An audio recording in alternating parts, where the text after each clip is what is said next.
name is Kayla, and I'm the writer and director of Carbon and Other Theories on Death. Hi, I'm Essay, and I'm the producer of Carbon and Other Theories on Death. What drew me to write this film was the past 4 or 5 years. We've experienced a lot of loss in my family, and I wanted to write about my experience with that, what that was like for me.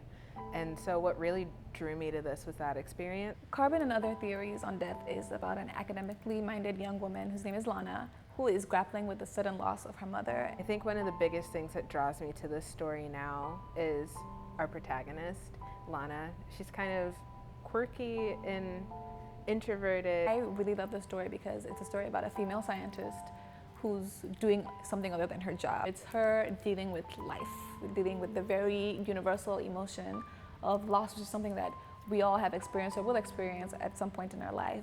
It's a lot of interesting character dynamics kind of thrown into this film. While the film is dealing with a very universal theme, it does that through a very focused lens. It's looking at this very specific woman who has a very specific job, who's using that her internal lens and her job and her occupation to deal with this sudden event. This is a story that everyone can see themselves in, and we need a lot more of that. Everyone experiences death at some point in their life, whether it's their own death, someone they care about. It just is a factor in life. And so that's very interesting in that we get to do very visual, fun stuff with the story, but at the same time, it's something that appeals to everyone, or can appeal to everyone.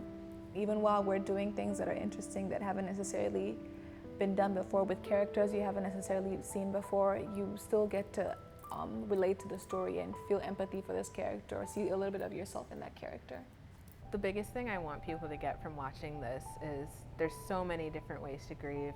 There's not a right way or a wrong way to do it, and it's just something you kind of have to do. Life is about going through things and grieving and mourning, but also coming out on the other side of that stronger and better, and that there is beauty in the grieving process and in death. I think the ultimate goal for the story is to get you to call your mom and tell her that you love her. Because the story ultimately is about losing people and cherishing them when they're alive, and the legacy that they leave and the impact that they have on you, and thinking about how you impact other people as well and the legacy you leave for them. And so we really want people to cherish the people that they have in their lives a little bit more right now. This is the last thing I have to do to graduate from grad school, and I really want to make this something I can be really proud of. Having your support and your donations will not only give us a lot of emotional stamina to kind of get through everything, knowing that people support us, but it'll also give us the financial stamina to make this film as good as we can.